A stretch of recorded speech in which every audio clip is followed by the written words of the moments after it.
balik fakta, ada cerita di balik sebuah fakta. Oke, baik, selamat malam. Salam sehat untuk kita semuanya.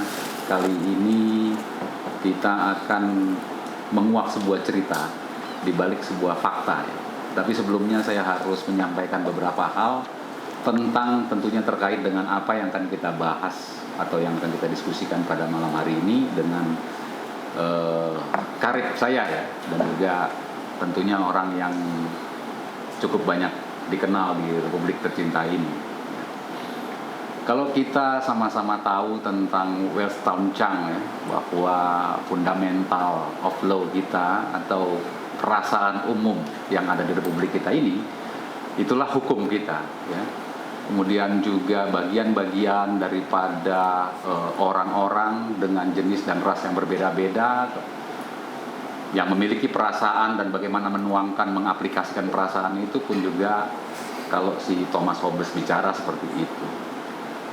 Ada law is calculate, ada law is jurisprudence, law is love, law is feel, itu Bob Hasan. Ada lagi YouTube. Perasaan. Kalau YouTube ada lagi. Love is the higher law. Itu lebih ngeri lagi. Iya, itu YouTube, itu lagunya YouTube. Itu hukumnya lebih ke universal itu. Tapi itu sekali lagi bahwa sebenarnya hukum itu adalah perasaan. Itu yang sebenarnya harus fokus kita bisa nyatakan bahwa pada selama ini kita mendengar dan melihat apa yang terjadi di Republik ini selalu saja terbunuh dengan hal-hal yang disebut politisasi yang di-packaging dengan bentuk-bentuk informasi-informasi yang menyesatkan. Artinya kalau kita sudah bicara perasaan tidak ada yang bisa dibohongi. Ya, tetapi kalau kita berbicara tentang apa garis politiknya, apa keadaannya yang kemudian di-packaging dalam bentuk tertentu, nah itulah dia peran para buzzer ya. Tidak selalu buzzer itu jelek ya. Karena boleh jadi saya ini masuk ke dalam golongan buzzer tetapi untuk rakyat tercinta, rakyat Indonesia tercinta. Tadi sudah kita mendengar sendiri ya, ada satu grup musik yang disampaikan oleh Mas Dhani yang kebetulan hari ini kita berbincang bersama Mas Dhani. Selamat malam Mas Dhani. Selamat malam. Ya, Mas Dhani ini ya, tokoh karismatik ya. Pada hari ini saya lihat performnya seperti Bung Karno ya. Kalau di kantor saya itu ya, Mas Dhani nanti jalan-jalan ke kantor saya ya, kebetulan full Bung Karno. Kalau ini semua tokoh-tokoh budaya dan sejarah kita luar biasa. Ya, tidak lupa juga kalau sudah bicara Mas Dhani dan bicara saya ya, tidak lepas daripada hukum. Di sini juga hadir pendamping hukum pada saat Mas Dhani menghadapi persoalan hukum ya, yang nanti akan kita coba diskusikan. Mas Ali Lubis. Ya. Apa kabar Om Bob? Ya, ini generasi milenial, pengacara muda yang mudah-mudahan dapat meneruskan keadaan Om Bob maksudnya. Itu seperti itu. Oke. Saya hanya bisa menggaris besar untuk tentang apa yang kita akan bahas ini. Saya coba mulai awalnya adalah Mas Dhani pernah saya datangi juga ya. Dulu di pondok yang begitu indah ya, tetapi di Cipinang tentu akibat daripada persoalan-persoalan hukum yang menjeratnya. Mas Dhani, ya. Pada saat itu di Cipinang itu Mas Dhani menjalankan proses hukumnya, proses hukum. Bahkan saya dengar juga ada proses hukum di Surabaya ya Mas Dhani. Ya. Nah, coba saya ingin nanti membuktikan, bukan sulap bukan sihir, membuktikan bahwa hukum itu adalah perasaan. Akan kita temukan sebuah titik nanti di mana posisi Mas Dhani nanti ya. Bisa ceritakan Mas sebenarnya apa sih yang terjadi, ringkasannya tuh kok Surabaya ada terus kemudian di Cipinang ada gitu. Kita sampai pusing juga, ada hukuman 2 kali gitu. Iya, berarti kan ada dua kasus hukum kan? Iya. Ada 2 kasus hukum yang dinisbatkan kepada saya. Dinisbatkan Ngeri ya, istilah yang ngeri. Iya. Jadi yang pertama adalah kasus yang dipolisikan tahun 2017 ya. 2017. Karena lokus deliktinya juga 2017 ya. 2017. Ya. Jadi ada Twitter saya waktu itu followernya 2,5 juta. Ketika itu saya nge-tweet yang isinya adalah redaksinya ya. Siapa saja yang mendukung penista agama adalah bajingan yang perlu diludahi mukanya. Itu. Siapa saja? Ya. Oke. Berarti general, umum. Ya. Itu redaksinya. Saya juga nggak tahu kenapa harus ada kata siapa saja. Karena saya selalu ingat, selalu dengar kaset dulu. Mungkin rekan-rekan yang berkecimpung dalam hukum sebelum menjadi sarjana hukum mungkin pernah mendengar ada kaset Warkop dulu. Oh. Judulnya Pingin Melek Hukum. Oke. Pingin melek hukum. Nah, sering-sering itu saya dengar tuh di dalam banyolannya Dono Kasino Indro itu soal pingin melek hukum di kaset itu ya. Saya masih punya kasetnya, jadi sering dengar dan akrab banget dengan kalimat-kalimat barang siapa, barang siapa gitu Jadi kan. asal muasalnya. Asal muasal kalimat siapa saja. Karena kan ini kan gak tahu kenapa harusnya barang siapa ya, tapi kok tiba-tiba saya siapa saja jadinya. Redaksinya tuh siapa saja yang mendukung penista agama, bukan penista agama Islam ya. Iya. Jadi lebih general lagi, siapa saja yang mendukung penista agama adalah bajingan yang perlu diludahi mukanya. Nah ini menurut saya murni adalah memang kekesalan saya terhadap penista agama dan pendukung-pendukungnya gitu. Jadi tidak dinisbatkan kepada salah satu orang sebenarnya gitu kan. Nah, pelapor Sekarang udah almarhum loh. pelapor almarhum Jack Lapian, saya yakin sih bukan satu-satunya ya. Saya yakin di belakang almarhum Jack Lapian ini ada seseorang yang cukup kuat, mungkin secara finansial atau mungkin secara politik, karena sebelum dilaporkan oleh Jack Lapian ini saya itu punya kasus mungkin 10, dilaporkan juga 10 gitu. Jadi saya cukup paham benar bagaimana seluk-beluk cuklak juknis supaya laporan itu masuk menjadi. Jadi untuk menyampaikan itu sebenarnya sudah persiapkan gitu ya. Iya. Terjerat dengan Iya. perkara yang sama yang 10 Iya, tadi. meskipun saya bukan sarjana hukum, tapi saya pernah dilaporkan sampai hingga 10 kali dan punya pengalaman terhadap soal-soal hukum. Dan menurut saya, sehingga saya punya kesimpulan bahwa almarhum Jack Lapian ini tidak berdiri sendiri. Oke. Karena nggak gampang untuk menjadikan unsur itu menjadi masuk dalam polisi itu dibutuhkan hal-hal tertentu lah dalam tanda kutip ya supaya bisa masuk tuh barang gitu kan. Ya, artinya nggak gampang memenjarakan Ahmad Dhani kurang lebih gitu ya. Memenjarakan semua. Oh, semua. Tidak hanya Ahmad Dhani. Nah, semua tidak. Jadi kan ada tuh cerita-cerita kalau kamu kehilangan kambing, kalau kamu lapor polisi kamu kehilangan sapi. Ya kan? Jadi artinya saya lihat yang saya rasakan dengan pengalaman saya dilaporkan orang sampai 10 kali itu, saya lihat oh ini sepertinya memang ada orang lain di belakang gitu ya.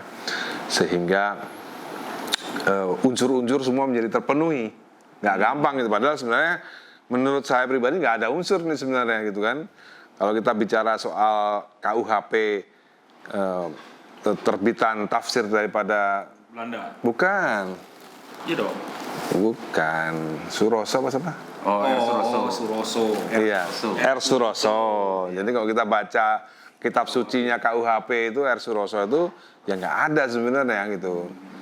Tapi iya karena itu tadi lah hukum itu kan bagaimana enaknya, menurut saya nih yang saya alamin itu ya bagaimana enaknya penyidik aja, dia mau masuk ya masuk, ya kan bisa diatur-atur supaya masuk. Gimana caranya supaya P21 ya diatur-atur sama jaksa supaya jadi P21, semuanya bisa jadi masuk gitu loh. Dan meskipun sebenarnya ini sebenarnya nggak masuk gitu loh. Dan itu persoalan 2017 ya? 2017 dan sebenarnya juga ini bukan area abu-abu, ini sebenarnya hitam putih, ini sebenarnya ini putih sebenarnya gitu loh. Bukan area abu-abu gitu, tapi ya bisa jadi hitam gitu. dengan kekuatan-kekuatan di luar KUHP R Suroso gitu. Karena kalau kita bicara KUHP R Suroso, nggak ada yang masuk ini unsurnya. Apalagi terlebih dari ternyata saksi ahli daripada Jaksa.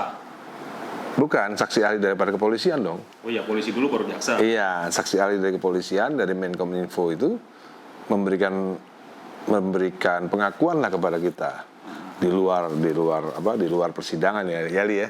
Masih ingat kan? Bahwa dia sendiri bilang sebenarnya ini nggak masuk mas gitu. Iya. Ini fakta menarik, ini fakta terbaru. Tidak sebenarnya tidak perlu mengacu kepada R Suroso ya. Nah, Banyak. Tapi ada saya dikatakan tadi, saya tidak pernah mengatakan bahwa law is sarjana hukum ya kan, law is feel.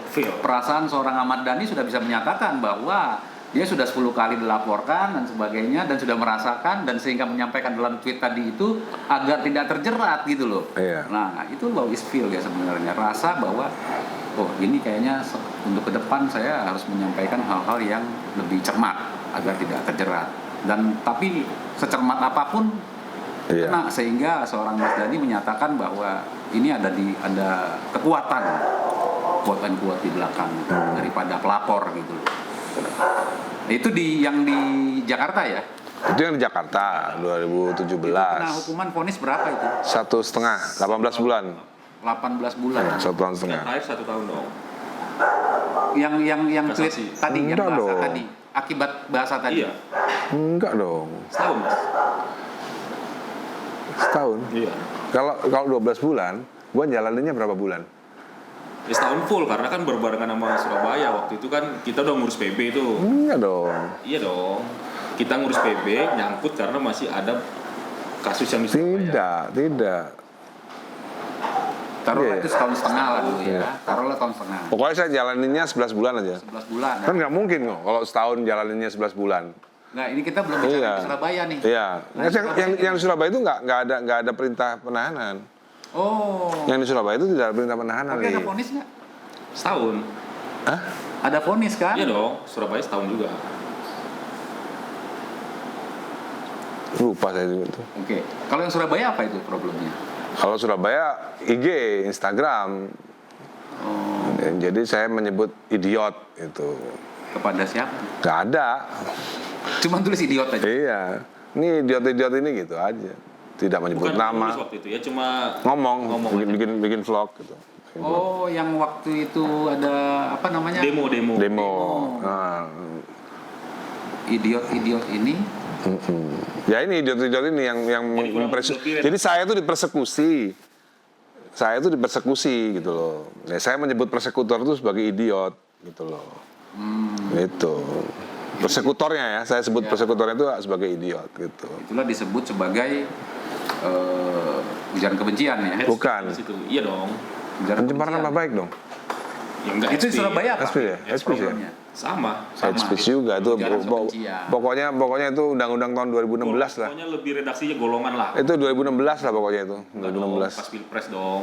Enggak, maksud saya undang-undang itu kan hate speech itu kan 2016, Oh Bos. iya. Itu kan yang buat kan Yang Mulia Tito Karnavian. Ya kan? Oke, nah Undang-undang itu kemudian kan ada. kalau dengan dua persoalan ini nih, ya kan, lika-likunya itu di pengadilan kan Mas Dhani sudah lihat sendiri ya, sampai dengan pada hari ini apakah masih sama pandangan Mas Dhani itu bahwa ya ibaratnya boleh dikatakan sebenarnya saya ini nggak salah gitu. Oh iya, iyalah. Sampai hari ini aku yakin saya nggak salah. Aku Tetap yakin. menjalankan hukuman. Iya.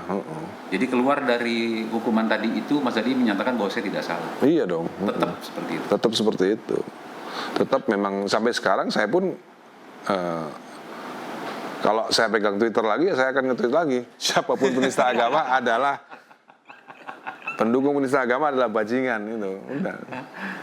Ini yang lucunya ini kan ya, kan kita kenal Mas Dhani ini kan sebagai orang, kalau saya sebutnya agak lebih punya derajat ya, karena beliau ini arranger dan semacam Legend. pelopor ya. Condong saya menyebutnya budayawan lah ya. Budayawan itu kan unlimited ya, tidak ada sisi-sisi ini. Kok kenapa sampai bisa tembus dan bisa berada dalam posisi sekarang ini misalnya? Apa sih sebenarnya yang menjadi di dalam nuraninya Mas Dhani ini bisa sampai terjun dalam bentuk yang seperti ini? Ya sebenarnya itu ini aja, saya itu memang nggak bisa melihat sesuatu yang nggak benar gitu. Menurut saya nggak benar aja gitu. Apa nggak cukup puas dengan prestasi Anda waktu di musik ini kan udah Nggak, saya itu nggak ngerti, nggak kenal Anda ini kan. Padahal kalau bicara bermain musik saya mungkin lebih dulu dari Mas Dhani. jadi saya itu memang punya masalah. Ketika ada masalah saya nggak pernah lari dari masalah, itu masalah saya. Gitu. Jadi misalnya gini. Itu masalahnya. Itu masalahnya. Itu masalah saya. Ketika ada masalah saya nggak bisa lari dari masalah. Itu masalah saya gitu. Jadi misalnya gini, tahun 2003 saya hampir dibunuh orang gara-gara saya belain teman saya, manajer saya di sebuah kafe. Manajer saya dipukulin orang. Nah, buat saya itu kan masalah. Karena apa? Karena bagi saya harus belain dia karena dia kecil badannya dipukulin sama lebih besar gitu ya. Apalagi saya kenal dia gitu. Padahal bisa aja waktu itu kabur atau bisa aja saya cuek atau kan bisa aja gitu. Tapi saya nggak bisa lari dari masalah gitu. Akhirnya saya terlibat dalam perseteruan itu akhirnya, dan ternyata yang mukulin manajer saya itu adalah tangan kanan dari seorang mafia besar di Indonesia. Walah. Gitu. Dan sekarang kayaknya berkawan ya? Bukan dong. Bukan, salah. Bukan yang itu? Nah, yang itu punya anak buah. Anak buahnya disuruh mafia tersebut untuk bunuh gua. Dan akhirnya sekarang berkawan? Yang bosnya yang mau bunuh gua itu yang sekarang berkawan sama gua, gitu. Nggak kenalnya di situ, gitu. Karena dia sendiri juga nggak nyetujuin, karena dia part time job, bukan perintahnya dia gitu. Dia melakukan perintah dari orang lain, makanya dia marah juga gitu. Ya terus kalau Jadi salahnya di situ. ya masalah di situ. Jadi ketika saya lihat keadaan posisi di mana Jakarta ini carut marut gitu ya, ada gubernur bisa ngata-ngatain ulama dan lain-lain, saya nggak bisa diem. Masalahnya di situ, gitu. Masalahnya di situ gitu. Akhirnya apakah itu menjadi inspiring ketika membuat tweet atau vlog? Ya sebenarnya iya, tapi kan saya tidak tujukan untuk dia, saya tidak tujukan untuk Ahok kan. Iya, Jadi saya lihat secara universal aja gitu loh. Tapi kan ya karena ini kasusnya politik ya dikait-kaitkan seolah-olah ini ditujukan kepada Ahok yang beretnis Cina dan Ahok yang beragama Kristen, non-Muslim, sehingga vonisnya adalah saya dianggap sah dan meyakinkan memberikan ujaran kepada kaum Kristiani dan etnis Cina. Itu bunyi vonisnya akhirnya gitu. Padahal saya bencinya sama penista agama. Gitu. Itu ya ke situ lari. Iya, Padahal rekan-rekan bisnis lu banyak etnis Tionghoa loh. Iya. Ya hukum, ya itu namanya hukum, bisa ditarik kemana aja, seenaknya aja. Nah itu dia. Itu yang berbahaya yang saya sebagai pegiat hukum jadi bersedih. Iya. Kalau sampai ada orang yang akhirnya merumuskan itu ya akibat daripada pola kita juga yang Ya itu salah, tadi, ya kan? ya tadi hukum adalah rasa ya, rasanya penguasa seperti apa, rasanya orang yang nggak suka sama saya seperti apa. Yang bisa ngatur hukum ya rasanya orang yang bisa ngatur hukum seperti apa. Rupanya rasanya orang yang bisa mengatur hukum itu adalah rasanya saya anti Cina dan anti orang Kristen gitu. Sehingga hukum itulah yang bisa mewakili memperangkap Mas Dhani gitu. Nah, terus kalau seperti sekarang sudah seperti ini kapok dong? kalau saya sih sebenarnya nggak kapok, cuma kasihan ibu saya aja. Nggak kuat ibu saya, istri saya gitu. Jadi cuma gara-gara seperti ini akhirnya ya semuanya berkorban ya. Iya. Gara-gara awang-awang tadi, hukum awang-awang ya. Sampai ada pernyataan bahwa hukum itu ya bisa dipermainkan. Iya. Ya ini sebenarnya persoalan ya. Tidak akan ada sebuah negara bangkit ketika hukum itu bisa dikangkangi oleh kekuasaan. Itu dia sebenarnya cita-cita ya. Kekuasaan atau kekuatan tertentu lah. Saya juga tidak yakin ini adalah pekerjaan penguasa misalnya ya, rezim misalnya. Bisa juga kok orang yang punya duit membiayai ini untuk memasukkan saya ke penjara, bisa aja. Pakai alat kekuasaan. Pakai alat kekuasaan ya. Ya kita akhirnya kan seperti itu ya. Jadi Mas Dhani itu sekarang nggak kapok atau dalam posisi tetap dengan pernyataan ini saya bisa membaca dari perasaannya Mas Dhani ini sebenarnya beliau itu berontak. Punya jiwa aktivis loh. Kan pernah jadi aktivis ya Mas? Ya enggak, bukan gitu. Artinya gini, ya gambarnya seperti kasus saya yang tadi lah, yang sama manajer saya itu kan kasus itu juga hampir membunuh saya sebenarnya. Gara-gara saya belain manajer saya, akhirnya yang mukulin manajer saya itu saya masukkan polisi. Ya, saya masukkan polisi beneran, bisa gitu. Kebetulan ada video waktu itu kasatnya Merdisam. Oh, sekarang menjadi Kapolda. Iya, Merdisam tahu bener nih kasus ini gitu. Itu polisi hebat tuh. Polisi hebat, dia berani loh. Berani ngelawan mafia loh. Tapi tetap harus ada jiwa aktivis Mas. Kalau enggak, lu kan musisi. Iya. Ya bukan jiwa jiwa aktivis kan, bapak saya kan anggota DPR lah. Oh. Iya kan, serius, Mas? ya artinya kan ya ada darah itu kan. Ada jiwa perjuangan itu. Ya. Baru tahu sih. Kakek saya TNI Angkatan Darat. Oh. Berarti darah-darah perlawanan memang udah mengalir. Iya, pastilah. Nah terus Mas Dhani, ini kan saya bicaranya setelah akhir habis ditahan dan sebagainya. Itu ke depan ini Mas Dhani berpikir tentang politik dengan yang menjadi sandangan Anda ini selama ini kan musik nih. Ya buat saya sih gini, saya masih tetap percaya bahwa sekeranjang kebenaran itu nggak ada artinya tanpa segenggam kekuasaan. Ya artinya orang-orang yang baik ini ya harus merebut kekuasaan supaya bisa memperbaiki keadaan gitu. Kemudian tentang hukum yang tadi sudah Mas Dhani nilai akhirnya gimana? Ya saya kan akhirnya masuk ke penjara dan saya bersentuhan dengan beberapa orang di penjara dan memang menurut riset saya sendiri ya memang mungkin 50% orang yang masuk penjara itu ya kasusnya adalah sebab dari akibat abuse of power. Makanya saya kan pernah bilang waktu keluar dari penjara, saya punya cita-cita harusnya Indonesia punya KPH, Komisi Penegakan Hukum, selain daripada KPK. Kalau KPK itu adalah ditujukan untuk memberantas Korupsi? Extraordinary crime, yaitu korupsi, dan menurut saya abuse of power yang dilakukan oleh aparat itu juga extraordinary crime sebenarnya. Harus dibuatkan khusus KPH. Yang untuk menindak penegakan hukum yang tidak benar ya? Ya, khusus fokusnya pada jaksa, polisi, dan hakim. Kalau KPK kan yang sering OTT kan bupati, wali kota, ya DPR, ya kan. Nah, KPH ini khusus 3 itu. Khusus penegak hukum. Iya, khusus penegak hukum. Jadi memantau penegak hukum yang melakukan abuse of power tadi itu. Karena abuse of power itu menurut saya very, very, very extraordinary crime. Bayangin aja penegak hukum yang harusnya menegakkan keadilan malah melakukan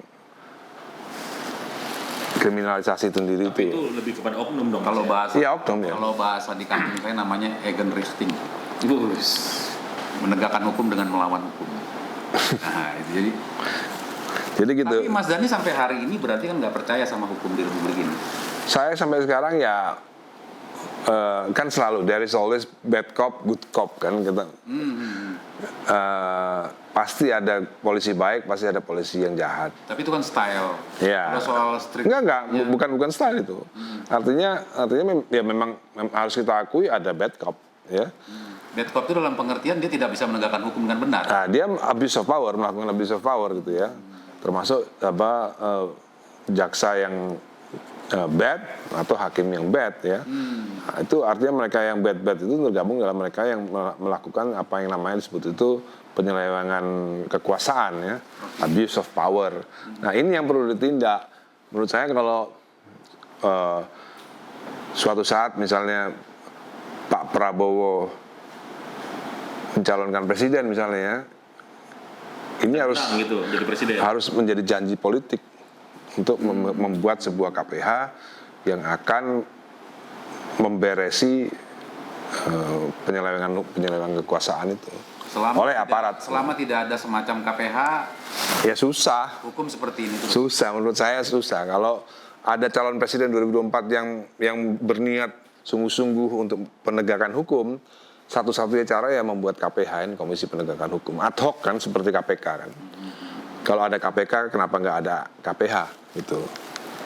Saya jamin itu kalau ada itu, aduh keren. Jadi yang ditangkap polisi, hakim dan jaksa. Gitu. Jadi selama ini termasuk Mas Dhani, ibaratnya ini kan korban berarti kriminalisasi ya? Ya Merasa seperti itu dong? kalau saya sih ya pastilah, pasti. Kesel dong? Ya. Karena kan tadi ibu, istri ya kan? Ya, Terus 11 itu kan 2019 pula lagi. Iya, mau Nyalek. Nyalek ya? Iya. Itu korban konstitusional, secara konstitusional berkorban, Iya. perasaan berkorban dan sebagainya gara-gara Mungkin cuman- kalau nggak ada kasus itu bisa jadi anggota DPR. Iya. Bayangin Atau jangan-jangan kalau nggak ada kasus itu Prabowo jadi presiden, menang jangan-jangan. tadi. Bayangin loh, di dalam penjara suara dapat 40.000. puluhan ribu. di dalam penjara. Kemarin suara dapat 40.000 ya? Iya. 40 ribu. Kalah dong saya. Di dalam penjara tanpa kampanye. Nggak kampanye. Iya. Nah bayangin kalau 2024 beliau kampanye. Jadi Mas, setelah mendapatkan hukuman dengan cara hukuman yang seperti itu, gitu, apa sih yang menjadi secara yang paling dalam itu secara jujurnya itu? Ya. Jujurnya aja. Ya, kesel kayak menurut apa? saya memang saya harus dicemplungkan ke penjara supaya saya bisa menyampaikan aspirasi orang-orang yang juga kan yang terkriminalisasi kan tidak hanya saya. Ternyata begitu saya dicemplungin di penjara, ternyata saya banyak melihat juga beberapa bahkan rakyat-rakyat kecil pun juga menjadi korban daripada abuse of power gitu loh. Yang sebenarnya dia tidak melakukan ya. Tidak. Atau dia melakukan, harusnya kena cuma pasal 1, harusnya dia cuma kena pasal pemakai, ya. Tapi karena Pengedar. ya bisa jadi pengedar, gitu kan? Iya. Bicara narkoba. Itu kan cuman padahal itu kan cuma tukang bakso gitu. Bagaimana mungkin tukang bakso jadi pengedar gitu loh? Terus kalau udah seperti itu dengan kondisi melihat hukum seperti ini. Jadi gini, Bang Bob, seandainya KPH ini tidak terwujud, tidak terjadi, tidak tercipta di Republik ini, artinya sia-sia saya mendekam di penjara selama 11 bulan itu. Gak ada gunanya gitu loh. Itu maksudnya. Berarti itu hasil meditasi selama di sana, Mas? Iya dong. Pemikiran KPH. Iya dong. Saya pikir itu bukan persoalan meditasi ya. Saya pikir itu adalah persoalan Merenung, melihat diri dan juga melihat keadaan hukum di Republik ini ya. Iya. Yang penting di situ. Karena apa? Negara kita persoalannya itu tadi beliau bilang bekas punya jiwa berjuang dan sebagainya ya. Bahkan sekarang performnya kan sudah ya pejuang 46 jangan 45 lah. Kalau gue lihat dari stylenya sih Soekarnois Untuk sekali. kepentingan ya kan? untuk kepentingan bangsa kita berbicaranya itu ya. Iya. Karena tidak akan mungkin negara manapun juga ya Abraham Lincoln juga sudah pernah ngomong tidak akan pernah sebuah negara bangkit tanpa menaikkan derajat hukum itu sendiri, karena kalau soal derajat-derajat lain itu adalah derajat yang menggunakan. Artinya politik itu sebenarnya dibawa daripada hukum. Ya hari ini di Indonesia ini belum ada itu yang sebenarnya yang saya bisa katakan ya. Nah, sekarang kembali lagi tadi tentang kebencian, siapa yang benci? Kan ujaran yang mengandung kebencian itu yang pada saat menyampaikan itu ada unsur kebenciannya. Kemudian siapa yang dibenci? Kemudian siapa yang merasa dibenci itu? Yang merasa dibenci tadi itu udah almarhum. Karena dia pelapor kan. Bukan, nanti dulu sebentar. Ini saya ingin coba mengaktualisasikan benar-benar apa yang menjadi perasaan Mas Dhani kemarin gitu loh. Karena siapapun ya kalau sudah kena dalam tahanan atau hukuman yang sebenarnya tidak melakukan, itu kita kan sebagai praktis hukum pengacara sering itu kan. Apalagi saya ini bisa dibilang 1 tahun bisa 3 atau 4 korupsi kan. Yang saya pegang ini iya, walaupun daerah-daerah gitu kan. Karena itu beda-beda tipis tipikor itu. Kita bertiga ada minuman 3. Mas Dhani minum, Anda nggak minum, tetapi pegang gelasnya, saya mencium airnya. Kita bertiga bisa dikatakan minum, itulah tipikor. Nah, apakah tipikor ini kan harus dikriminalisasi? Kriminalisasi itu sah, ya. Kriminalisasi itu sah. Tetapi dalam domain hukum tertentu. Kalau soal ujaran kebencian itu sebenarnya adalah monoistis ya, monoistis. Kalau tanpa dualistis tentu kita akan sulit mencernanya. Mas Dhani bilang siapa sih yang benci? Lawang saya tujuannya kok nggak barang siapa saja, kan gitu. Kenapa ada yang merasa benci? Jadi Mas Dhani, setelah ya, jadi kalau kita lihat kan kemarin waktu habis ditahan, menjalankan hukuman lah gitu ya, walaupun nggak ikhlas ya. Habis pesantren. Jatuhnya nggak ikhlas gitu ya. Sebenarnya ikhlas-ikhlas saja, ikhlas. Kalau dibilang nggak ikhlas, nggak juga, ikhlas saja. Asalkan itu tadi, asalkan cita-cita saya untuk membangun yang namanya KPH itu terlaksana. Karena sehingga ketika nanti dalam karena saya punya Partai Gerindra, mudah-mudahan Partai Gerindra mendukung untuk membuat yang namanya KPH, sehingga ketika KPH itu terwujud, tidak sia-sia saya mendekam di penjara selama 11 bulan itu tadi gitu. Sehingga saya di penjara itu menjadi barokah gitu. Itu gagasan itu mau digulirkan menjadi prolegnas apa enggak? Harusnya, tergantung presidennya berniat nggak untuk menegakkan hukum sehingga tidak timbul stigma di masyarakat bahwa hukum itu hanya tajam ke bawah, tumpul ke atas, gitu kan? Ya, harusnya itu sekarang atau besok atau nanti kalau sudah presidennya ganti atau masih? Ya mungkin 2024 lah, kalau sekarang mungkin agak susah ya. Kan nanti 3 periode juga ada. Mungkin nanti 2024 lah, mudah-mudahan. 2024 ya? Iya, kayaknya sih agak sulit kalau 3 periode. Sulit ya? Sulit.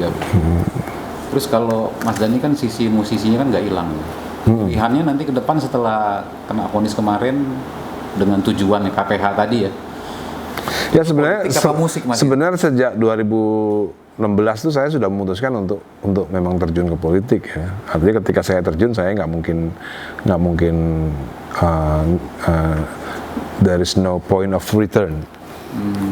Jadi itu istilah yang sering digunakan oleh Ali Lubis. There is no point of return. Jadi kalau udah terjun ya udah nggak ada balik-balik lagi gitu. Artinya Nggak ada putar balik. Artinya memang musik ini cuma sebagai hobi aja sekarang. Pergi terlihat punggungnya. Ya, musik hanya sebagai hobi sekarang gitu. Apa istilah lu Mas? Full timer politician, part timer musician. Ngeri. Tapi hobi aja berarti ya. Musik hobi sekarang gitu. Kalau musik kan Anda paling ya bisa dibilang gagasan atau idenya kan banyak, luar biasa. Apakah Anda merasa nanti kalau di politik hebat, memiliki gagasan yang sama seperti membangun band Dewa? Dewa 11. Besok Menurut saya akan menjadi politisi yang paling hebat di antara politisi-politisi Indonesia yang pernah ada. apa karena pernah ditahan? Ya enggak lah, saya kan bisa ngukur, saya kan banyak baca sejarah politik ya. Ya sejarah politik kan banyak, Nelson Mandela, Iya. Bung Karno kan semua ditahan semua tuh. Iya, tapi juga ada yang Dhani juga ditahan kan? ada juga yang ditahan tapi nggak balik-balik saya mati, ada juga. Jadi saya suka kesel kadang-kadang kalau ada orang yang ngomong gitu di penjara gitu. Tenang Mas Dhani, semua orang besar tuh di penjara Mas Dhani. Iya, yang namanya di Ponorogo di penjara sampai mati. Apa kayak seperti itu inspirasinya? Apa itu? Artinya banyak renungan yang sudah kemarin walaupun cuma 11 bulan ya? Ya banyak lah, banyak hal-hal yang bisa diambil hikmahnya dari selama 11 bulan di Cipinang penjara. Oke. Jadi saya kira fakta seorang Ahmad Dhani ya, pilihannya hari ini adalah politik. Jadi beliau tuh pergi ingin punggungnya saja, ya kan? Tetapi tetap dalam hobi itu tidak akan lepas. Jadi Ini pun juga kantor hukum saya juga ada ruang studio musik sebenarnya. Jadi apalagi beliau legendaris ya, legendaris musik, pasti masih ada panggung-panggung Mas. Panggung-panggung masih ada. kebetulan Dewa sekarang lagi laris kebetulan. Terus kenapa ditinggalin? Ya nggak ninggalin saya kan, ya hobi aja kan. Hobi, tapi hobi menghasilkan. Hobi yang menghasilkan gitu. Kalau bukan hobi, artinya saya bikin lagu baru, bikin album baru gitu kan. Itu kan untuk supaya laris ya. Kalau musik sebagai kerjaan, saya melakukan sesuatu di mana supaya musik saya laris gitu. Nah, saya nggak melakukan apa-apa gitu. Nggak melakukan apa-apa, Dewanya laris-laris sendiri gitu. Ini ada satu perbedaan ya secara yang saya rasakan nih, saya ngobrol nih sama Mas Dhani. Kalau di musik, beliau itu kan bikin gagasan-gagasan sehingga bisa hebat, bisa ini segala macam gitu kan. Ide-idenya sampai ke tujuan ya. Ya. Ide itu kan terhenti, dia tidak sampai ke aktualisasi, tapi dia bisa mengaktualisasikan ini pada posisi musik. Nah kalau di politik, apakah iya Mas? Dalam konteks mengangkat gagasan tadi itu Sebenarnya hanya sebatas menunggu presiden? iya bisa juga mungkin presidennya itu teman saya kan bisa juga suatu saat. begitu? Iya harus begitulah, harus Baru pesan itu dititipin. iya bisa juga gitu. Kalau presidennya bukan teman dan mungkin juga masih belum bisa menuangkan apa KPH tadi itu, merealisasikan KPH tadi itu. Ya sebenarnya Apa yang sebenarnya saya cukup optimis karena saya kan tergabung dalam partai yang bisa disebut dua besar kan. Harusnya bisa gitu. Optimis karena Prabowo presiden. ya bukan maksudnya optimis untuk menjalankan KPH tadi itu loh.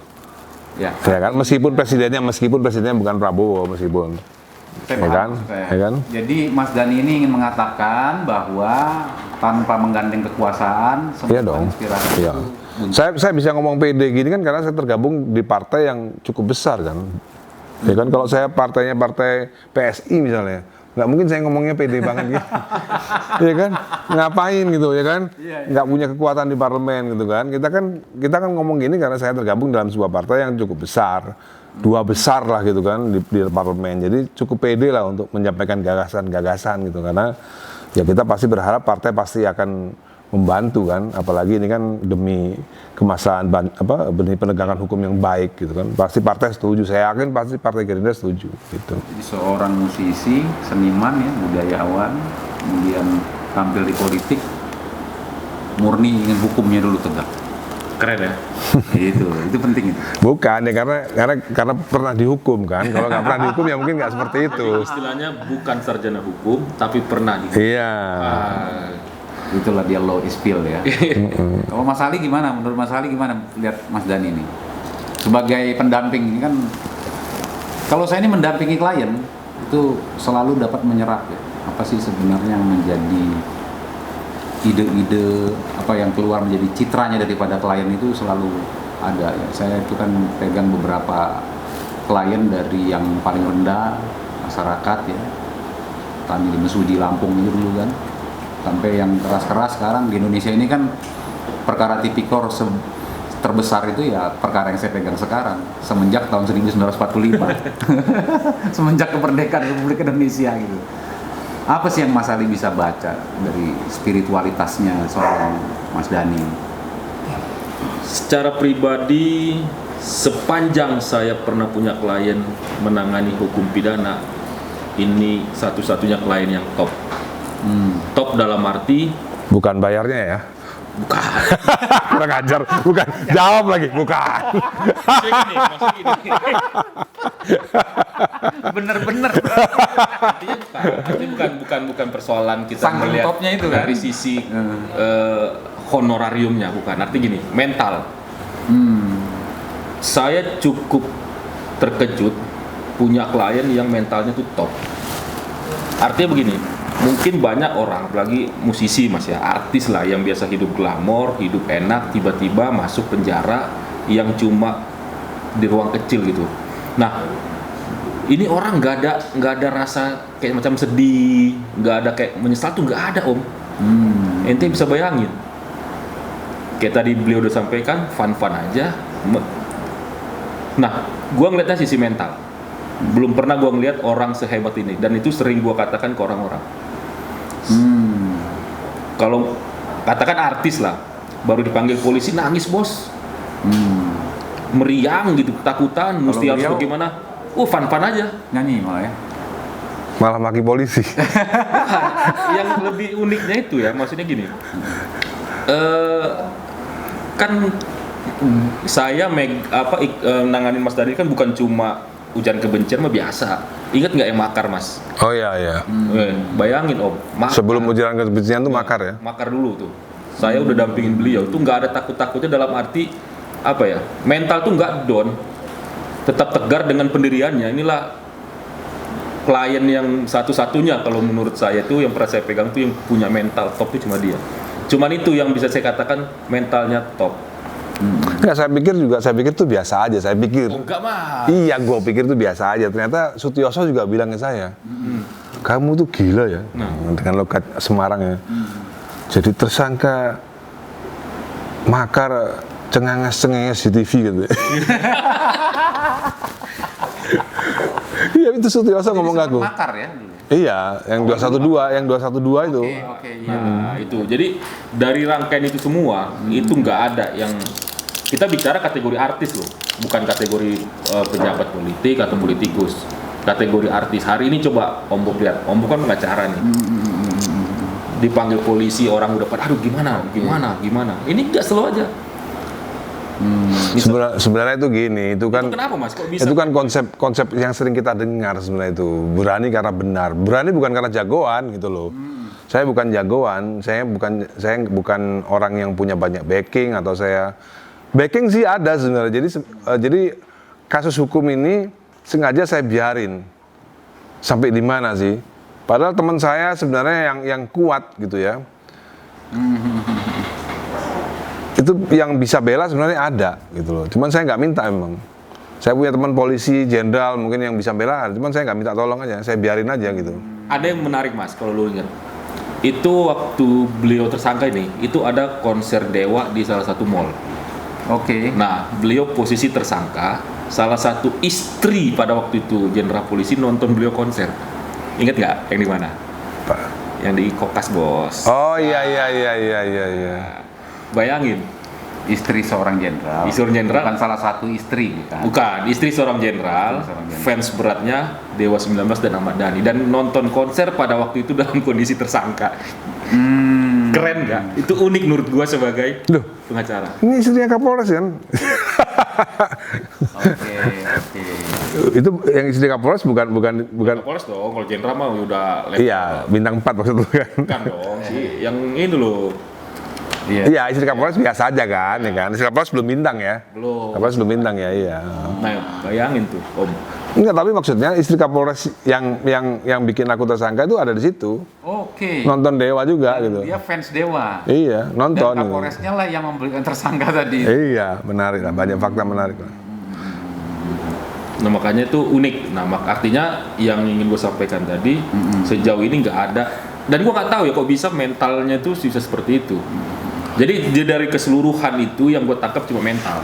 Persoalan tadi ombok soal hukum dan lain-lain itu kan udah jelas semua. Iya. Artinya tadi sampai sejauh ini Mas Dhani pun tetap merasa yang gue tuh nggak bersalah. Iya, tadi berani karena benar, bukan berani karena jagoan ya. Beda. Emang berani karena kita yakin bahwa kita benar gitu. Apalagi ya waktu pemberkasan di kejaksaan itu JPU-nya minta maaf. Duh. Kenapa? Salah gitu, merasa salah gitu. Iya. Ini baru menarik lagi di ceritanya nih kan. Jadi habis pemberkasan mau P21 pas P21 gitu. Iya. Minta maaf. Iya. Di persidangan? Enggak. Persidangan enggak dong. Ini kan minta maaf kan off the record kan di luar persidangan. Sebelum persidangan dong. Iya. Pemberkasan. Ya, mereka tahu lah. Ini kan cuma politik kan. Termasuk penyidiknya juga. Ngomongnya begitu ya. Penyidik polisi. Politik. Salah satu penyidik polisi juga.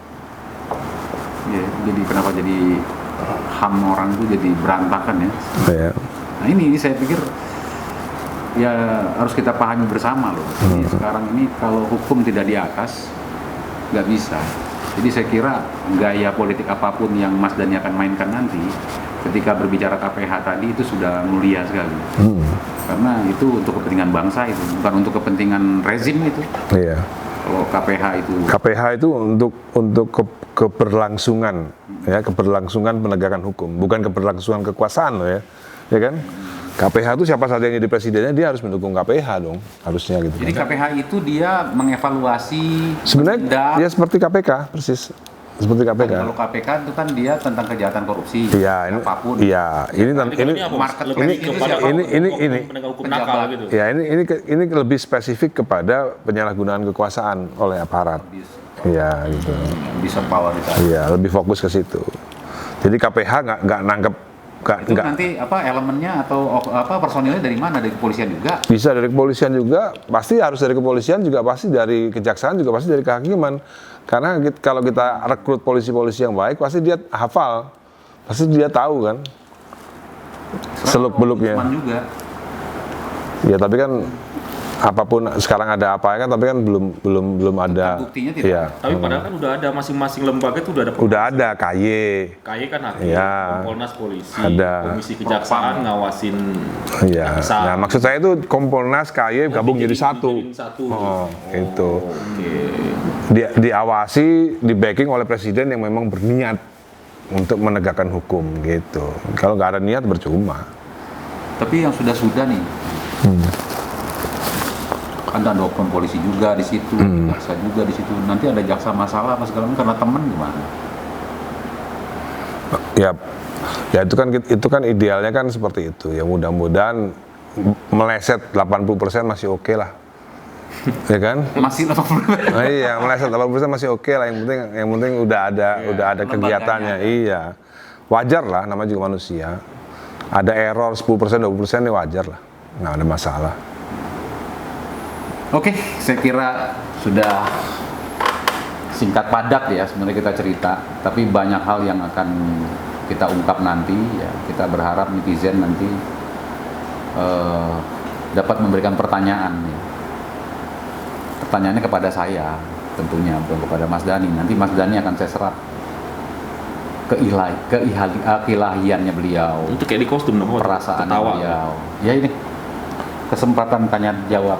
Oh iya. Bang Bob Hasan. Bareng Bang Bob. Nanti sebagaimana yang sudah-sudah, seperti biasa kita akan nanti mengulas ya apa yang Mas Dhani sampaikan tadi, akan saya ajak perumusannya dan sebagainya. Tapi sekali lagi boleh bertanya tentang apa yang terjadi di Mas Dhani kemarin kena vonis, kemudian Mas Dhani masih merasa tidak bersalah. Boleh bertanya seperti itu. Tapi untuk kesimpulan kali ini yang bisa saya sampaikan bahwa law is feel itu betul-betul menggema kepada seluruh orang. Ya. Bahwa hukum itu tidak berat, acaranya yang berat. Ya. Jadi siapapun bisa jadi pengacara bagi dirinya sendiri. Mas Dhani tadi bisa mengatakan bahwa dia 10 kali sudah dipersoalkan tentang ujaran kebencian, maka di Twitternya sudah sangat hati-hati. Sesangat hati-hatinya karena situasi, kondisi, tempat, dan waktunya itu dalam kondisi politik tertentu. Mas Dhani mau mencalonkan, Mas Dhani berada dalam pihak partai yang mana, dan sebagainya, itu sangat menentukan sekali. Ya. Dan kemudian kepiluan apa yang disebut dengan dirasakan kekalahan atau apa kemudian disebabkan oleh penistaan-penistaan agama, cerita-cerita penistaan agama yang sudah disimpulkan oleh Mas Dhani dalam kalimatnya di Twitter, itu boleh jadi menjadi satu momentum yang akhirnya Mas Dhani terjerat dalam ujaran kebencian.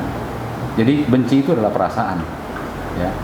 Perasaan benci bagi orang-orang yang ada di Pulau Jawa, perasaan benci bagi orang-orang yang Kalimantan, Papua dan sebagainya, itu tentu berbeda-beda. Tetapi perasaan umum, rasa benci, rasa haru, rasa sedih, rasa bahagia di seluruh Republik Indonesia itu satu, yaitu Pancasila, the highest environment. Itu sebenarnya yang menjadi cita-cita pendiri bangsa kita, bahwa apa yang dirasakan kita kalau kita duduk bersama, negara ini kembali lagi kepada cita-cita bangsa, maka negaranya akan hebat luar biasa. Tetapi sampai hari ini belum bisa hebat, karena baru ada cerita dari seorang Ahmad Dhani bahwa hukum belum menjadi nomor satu di Republik ini. Saya kira itu yang bisa kita sampaikan. Terima kasih Mas Dhani. Sama-sama. Malam hari ini udah di tempat kediaman beliau ya, yang luar biasa ini, ya kan, penuh dengan klasikal dan historical dan segalanya ya. Kalau saya mau tanya-tanya semua nanti pasti Mas Dhani bisa jawab. Walaupun nggak bisa, ada juga orang yang hobi pajang sesuatu yang sebenarnya dia kagak tahu gitu kan. Saya juga begitu kadang-kadang gitu. Tapi beliau ini sangat luar biasa ya. Dan Mas Ali sebagai pendampingnya Mas Dhani ya, terus ya mudah-mudahan, bagi saya beliau ini adalah inspiring ya, karena saya pun juga akan terjun dalam dunia politik yang tentunya penuh dengan huru-hara, berbeda lagi dengan persoalan hukum. Kalau hukum itu pasti ya dan tidak, yang bikin tidak pasti itu adalah politiknya. Demikian saya kira. Terima kasih, selamat malam, sehat untuk kita semua. Top, Om Bob. Thank you.